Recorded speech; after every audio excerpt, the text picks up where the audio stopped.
I've told the candidates, you will lose this election, you will win this election because of people around you. Anybody who knows me knows too well. If I was going to court, I would have gone to court within 2 weeks after the primaries, because it is a pre-election matter. And after 2 weeks, you can't go to court. The legal advisor of the party called me and told me he knows that there's a mischief going on. That he knows me very well. If I'm going to court, it's not those kind of lawyers I would have used. And I don't even know the lawyers. But I want to tell the candidate, it is the candidates group that are doing all these things. Let the world hear. They are the ones plotting all these things, thinking that they will spoil my name. You cannot. Yesterday they said, I removed all PDP flags in River State government house. We are supposed to be talking about how you win an election. It's not about these run seekers around people. They are not doing him any favor. But those of you who are plotting and put my name that I went to court, for you to come out now to say, oh, we can't want to go, shame will be on you. Shame will be on all of you. Tell them, shame, shame, shame. Shame.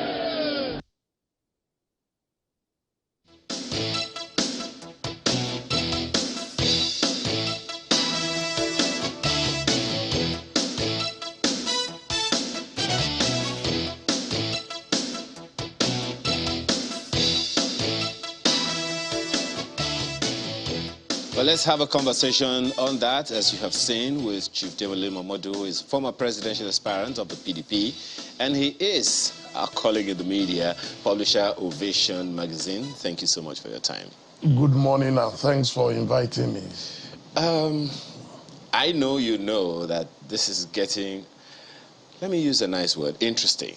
Everyone is wondering what exactly is happening within the PDP at a time when it should actually be playing the lead role as the lead opposition party. It is immersed in its own internal crisis. What do you make of this? First as a journalist and then as a politician. Well, as a journalist, I'm not surprised. We have a presidential election. In Nigeria, it's a game of almost winner takes all. So the stakes are very high. So there will be quite a number of fisticuffs here and there. If you go into APC, they have their own crisis. You go into the other parties, they have their crisis. In PDP, it's unfortunate that we're yet to settle down after the fallouts from our primary. Of course, we just played a video of the governor of River State, a man we call governor of governors. He's been one of the best governors, if you ask me, in Nigeria, if not the best. But unfortunately, I don't know how come my party and my candidate, Atiku Abubakar, has not been able to pacify him. Maybe there is more than meets the eye. But from my own personal investigation as a journalist, I've been told that last year, Alhaji Atiku Abubakar met with Governor Wike and wanted them to run a joint ticket, and an agreement was reached. And thereafter, Governor Wike decided that he is running on his own because of the party constitution, which normally would have ceded power to the South. After 8 years of Buhari, I mean, we all expected that power would come to the South. That's one of the reasons I contested. But I knew as far back as March this year that Governor Wike was interested. He had not told anybody then. I'd been with him in Port Harcourt, and in fact, I stayed with him in Port Harcourt more than in Lagos, because we were doing some work with him, just like Channels TV. You know, we call him Mr. Projects, and he's been launching projects after projects. So I sent him a letter, and I copied 2 people, Chief Michael Zekume, SAN. I copied the immediate past Minister of Justice and Attorney General, Mohammed Adoke, in the letter. I said, I know you want to run to be president of Nigeria. I did the same thing as far back as 1991 with Chief M. Abiola. I can read. One of the talents I have is I can read the mood around me. So I knew Governor Wike was interested, but he didn't tell anybody. He kept it close to his chest. And I advised him. I said, as a Democrat, I'm not going to ask you not to run, but from the feelers I'm getting around, you are going to have a lot of resistance. You have a lot of enemies who will pretend to be your friends. Wherever there is money, wherever there is power, you will see people pretend. But I'm one person that I will advise you, no matter how big you are, from Asiwaju Bola Ahmed Tinubu to Governor Wike, I always intervene at such moments. So I told him, I said, please have your option B. It is good that you are fighting for power to return to the South, but you may not be the sole beneficiary. And I pleaded with him. I said, I'm running. I'm your friend. I'm your brother. I'm running. If you support me, I'm sure we will get it. And I went to the extent of even announcing a kind of shadow cabinet in advance. It's something that fascinates me about England, where you have an idea of who becomes what. For me, if you give Governor Wike an opportunity to fix electricity in Nigeria, we do it. If you give him the opportunity to fix our roads, he will fix it. But what everybody says about him is that he is too volatile. So when I told him that, he got angry. That what do they mean that he is volatile and all that? So that is the excuse people use. You see, presidency has a lot to do with your temper and temperament. No, but Mr. Momodu, it would seem as if these painstaking efforts to appease Governor Wike is an acknowledgement by the leading opposition party that we can't move on without him. No, it's not that they can't move on without him. It shows how important he is in the equation of things in Nigeria as it stands. As I told you, if you have a man who is your best governor, across board, across party lines, Wike stands out as a fantastic performer. And leadership is about performance.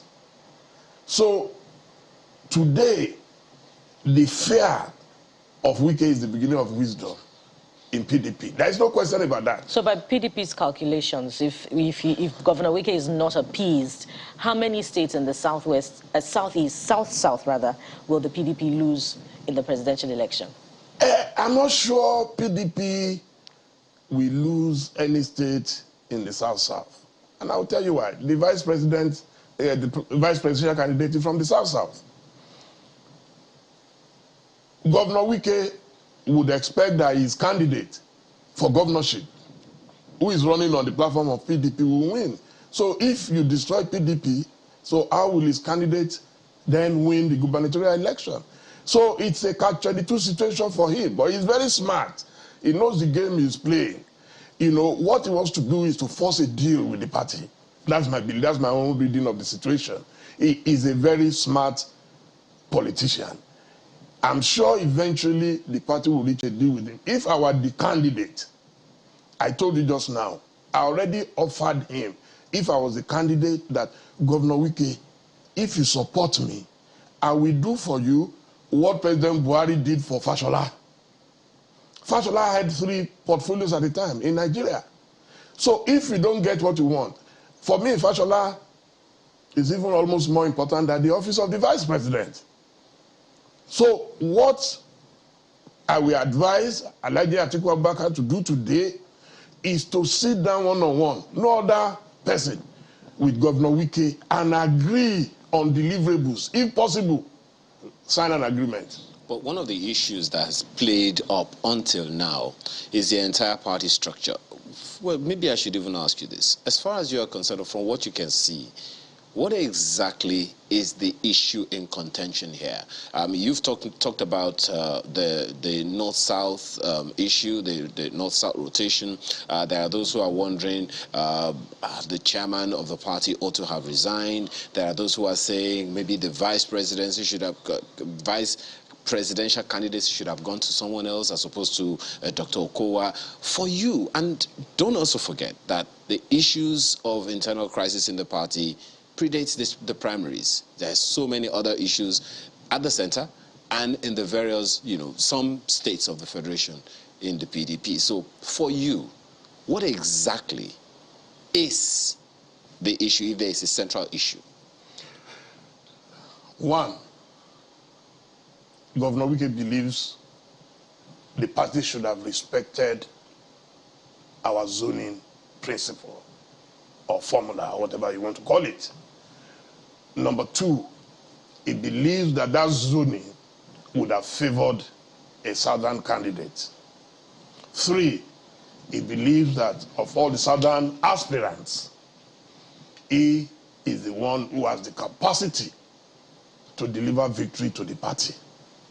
Then number four, initially, there have been videos of Governor Wike saying he can't be vice president to anybody. But I think members of his group were able to persuade him that, look, you've labored too much for this party, you've made so much contribution, why don't you accept number two? And I heard there were 3 names on the list that was given to the presidential candidate, Alhaji Atiku Abubakar, and Wike's name was on that list. I believe he thinks he should have been the one to make that vice presidential candidate. Which is why I want to ask, because your insider information that you led with when you started your commentary was that ahead of the presidential primaries, Alhaji Atiku Abubakar approached Governor Wike and said, let us run a joint ticket. But Governor Wike said, no, I would rather run on my own. So when they were to present names to Alhaji Atiku Abubakar to choose a vice presidential candidate, why didn't he go with Governor Wike, who was the preferred of that committee? I think by then, some things had changed. That's, again, according to my own investigation. Remember, and this is one of the problems, the manner that Governor Tambuwa stepped down for Alhaji Atiku Abubakar, Governor Wike, was miffed that, look, we had passed that stage. No one was supposed to be allowed to go back to the podium to make an announcement and tell the delegates who to vote for. That was part of the problem. But again, if Alhaji Atiku Abubakar had picked Governor Wike as VP, some people in his own circle of influence were of the opinion that it would be a spite on Tambuwa who stepped down, because Wike would have lost nothing. A vice president is almost as good as a president anywhere in the world. In the absence of the president, the vice president. So a lot of people were feeling that, look, it would have been a slap on Governor Tambuwa who stepped down for Alhaji Atiku Abubakar. Well, the questions are not just going to go away, because there are too many issues to raise with you, and of course my colleagues in Abuja will also want to join us. But we'll take more when we return from this break. Please stay with us.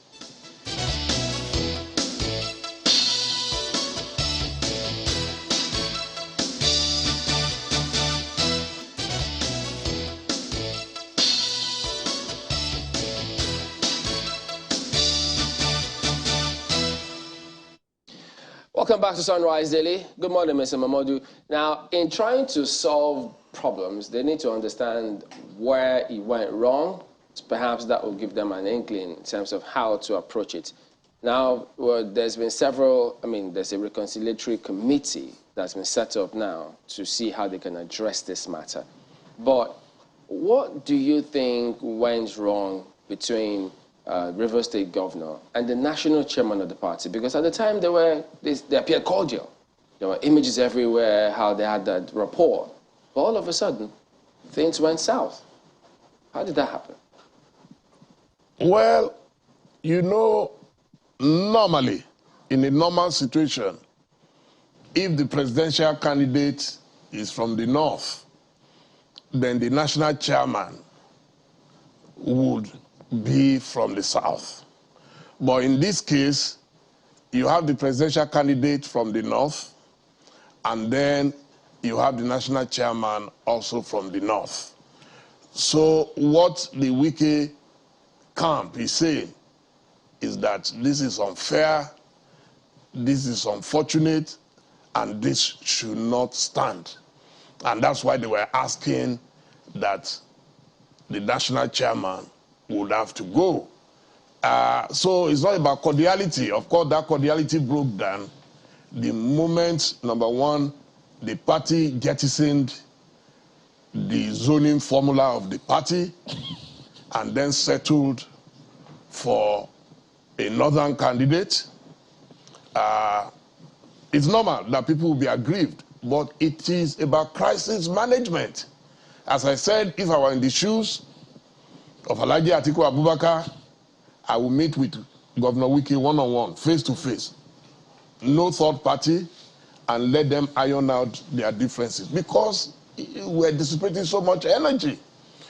There are other presidential aspirants who are complaining that Alhaji Atiku Abubakar has never reached out to them, that is waiting for them to approach him. I think I'm using this platform to appeal to our candidate that if we must win next year's election, he must work harder at reaching out to everybody. Everyone counts, because the election of next year is going to be like no other.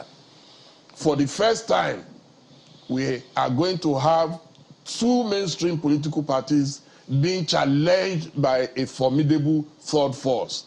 So every vote will be very important. Every stakeholder must be reached out to.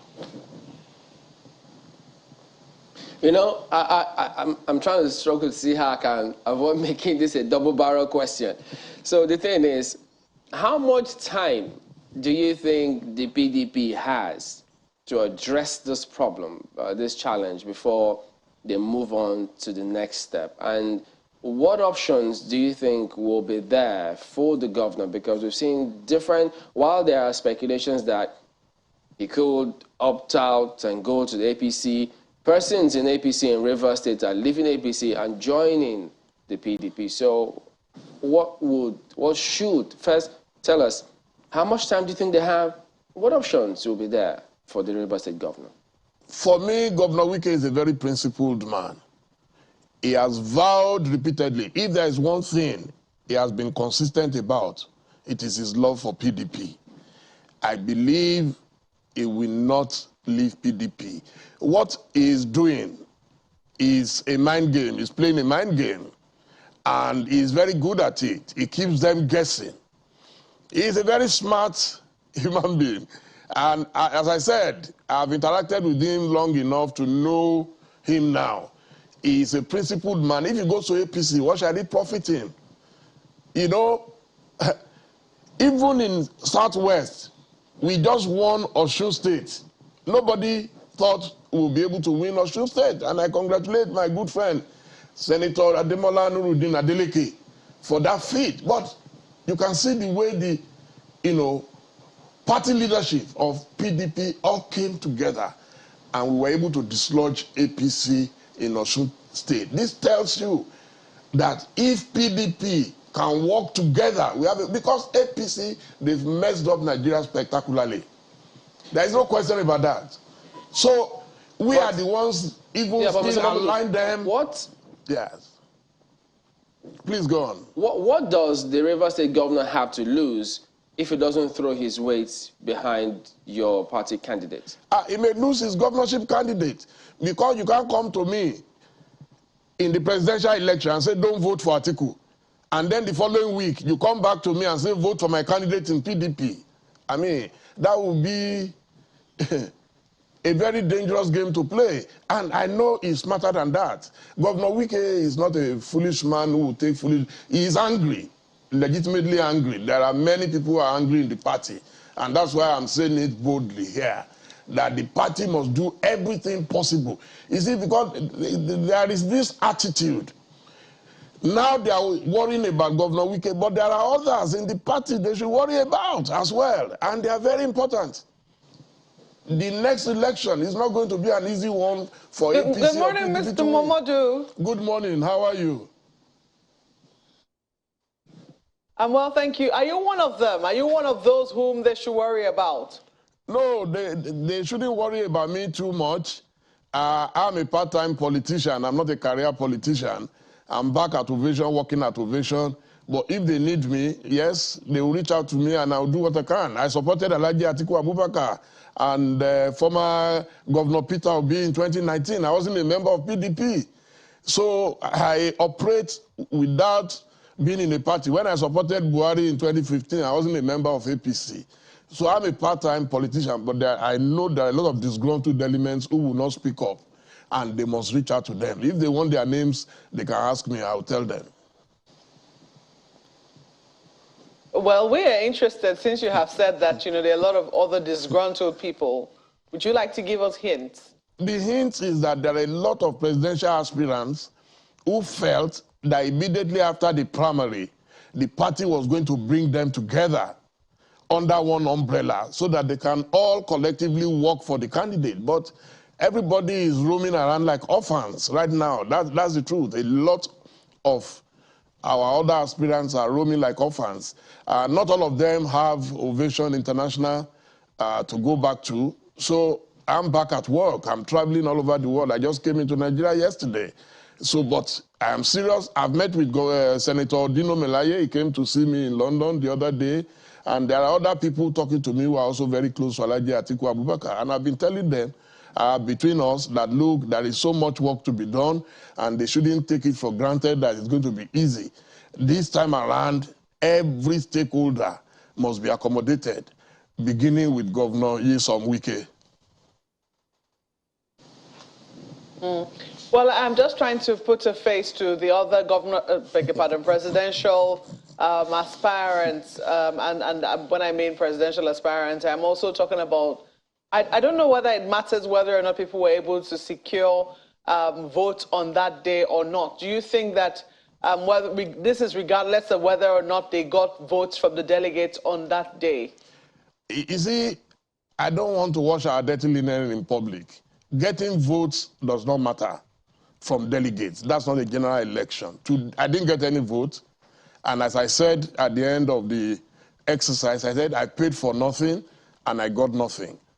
And so that is the same thing I'm going to tell you today. I paid for nothing, so I didn't have the money to match. But in terms of influence, and I'm not being immodest, a lot of us have the wherewithal to influence the thinking of the people.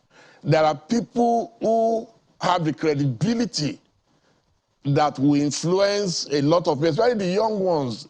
Every day they call me, what's going on? Which direction should we go? So can you tell us the antecedent? Because these days people don't even know the history of some of our politicians. Half of the governors that we all pay homage to are just known within their own states. If I ask you to name 36 governors in Nigeria right now, even as a journalist, you will struggle. So there are global players in the party. There are intellectuals. If you look at America, no candidate will joke with the intellectuals around. Even the president of America defers to the intellectuals. But in political parties in Nigeria, we pay so much attention only to the career politicians. So I am advising my party, reach out to the intellectuals because they can give you the formula. I've been involved in presidential campaigns now for nearly 30 years, since 1993. And I know what it takes. That's why a lot of people still accuse me of being one of those who brought Buhari to power. So if I had the influence in 2015, almost 8 years ago, to do a lot of work for Buhari, then it tells you that 7 years after, I've grown in experience and in exposure, and I know what our candidate needs. So I pray that we do the needful so that our party does not waste this opportunity. APC does not deserve to come back to power. Well, a committee A committee has now been constituted, from what we understand. Governor Momodu of Adamawa will be heading that, from what we hear. What he has also confirmed. The question for me will be, how much success do you think that this committee will be able to get? It depends on how broad-based the umbrella is. But if it is just to pacify a few big people, the problems will not have been solved. I am telling you, even as an aspirant, there were days before our elections that you will receive a text message. A meeting of the presidential aspirants will be holding in a period, and you get there, nobody is there, and nobody comes back to you to say why some. So the big people will be reached to say, oh, well, we've cancelled, but all the other smaller, so-called smaller, will not be reached out to. I am telling you, you cannot practice such discrimination in a party and expect to have peace. Everybody counts in this election. So Governor Fintri is a gentleman that I know and I respect, and I pray that he will work with a broad-based coalition of party faithfuls. I'm a loyal party man, and that is why even last weekend you could see my intervention when I pleaded with Governor Wike that please sheath your sword. You don't need all this stress.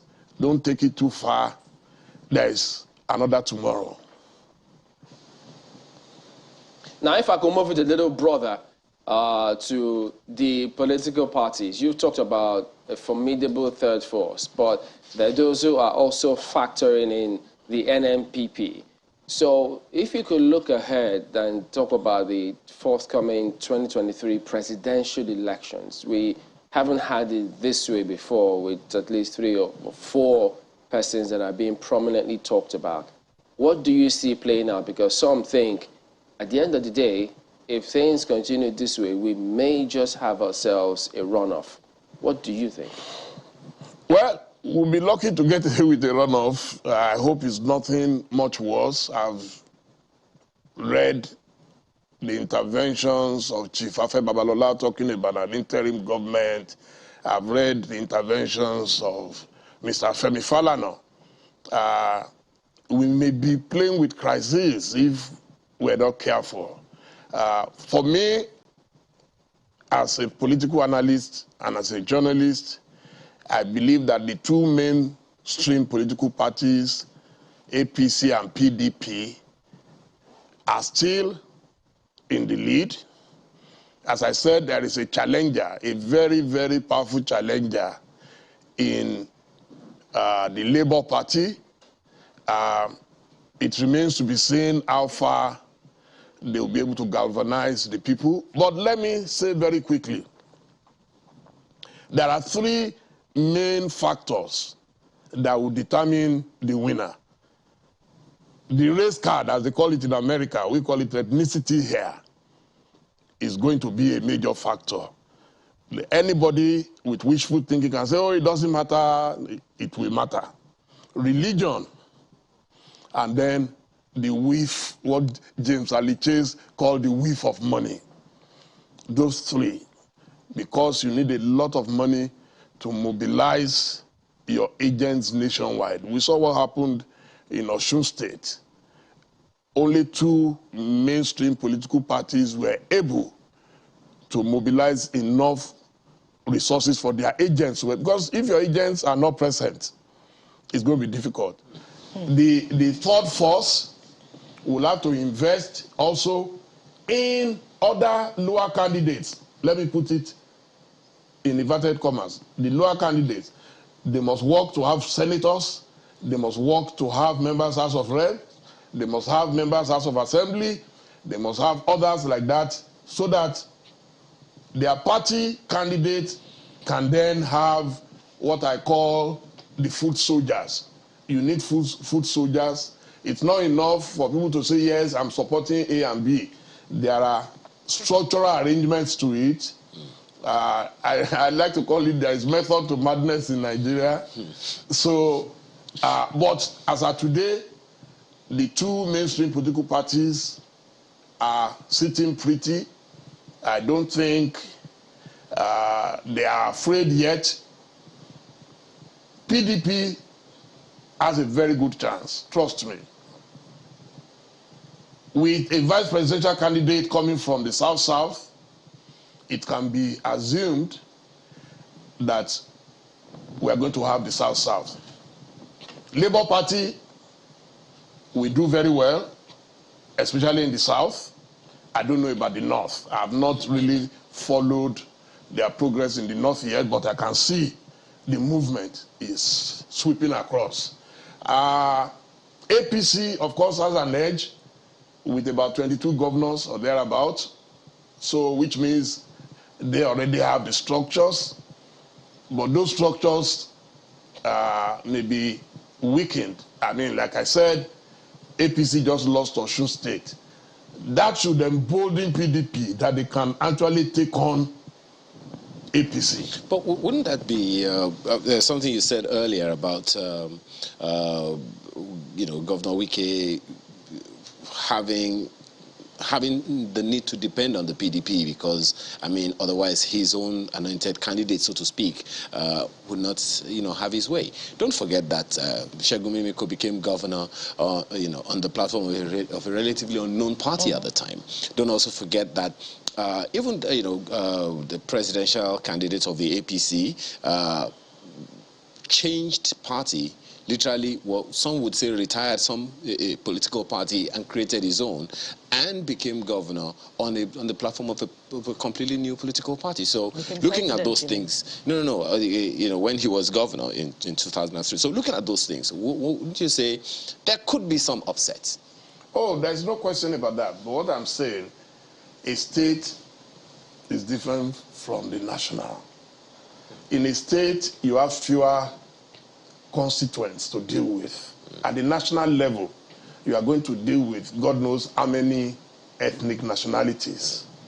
And even in America, race is a factor.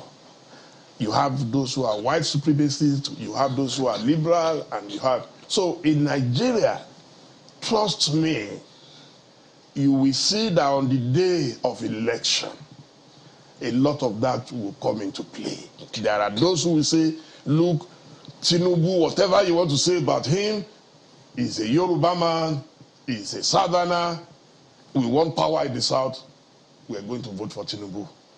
You say that Governor Wike is a principled man. So should we believe him when he says that he hasn't instituted a lawsuit? No, I don't believe. If he did, he will announce it. Oh, Governor Wike, he is not one man to hide behind one finger. But he did. But our investigations prove to the contrary, because sources say, the lawyers say they have been paid and they're going ahead with the suit. No, let me tell you. I also read yesterday that there is a man who was one of our aspirants. I read it in the papers yesterday, Ndukwe, that he was the one who is there. It's possible that some people will fund him behind, but I am saying, if Wike wanted to, and Wike said something technical, which maybe you missed, that you cannot sue after 2 weeks. He said it with his own mouth. Yeah. So just 30 seconds, yeah. Chief Momodu. You've spoken to what the PDP candidate should do. You've spoken to what Governor Wike should do. But you've not spoken to what the PDP, which will fly the colors, should do. No, I've spoken to it. I mean, Mark spoke about Governor Fintri, trying to reconcile people in the party. That's the party. It's on behalf of the party. What the party needs is unity. With unity, we can win any election. We saw it in Osun. Osun was a good test case for us. And Senator Dele, nobody gave him a chance. I know so many of our friends said, no, it's not possible. Technically, Tinubu is from Osun State, from Iragbiji. The governor is very close to Tinubu. All the governors of APC were behind the governor of Osun State. Yes, we defeated them. Okay. It's the mood. You see, what PDP needs to do today is to create the same mood we created in Osun. We created the mood of possibilities. Okay. Well, we are looking forward to that mood. Yeah. Anything else that this system means to get it done. Chief Dele Momodu, former presidential aspirant, People's Democratic Party, PDP, and publisher and Chief Executive Officer, Ovation International. Thank you so much. Thank you so much. Thank you. Morning.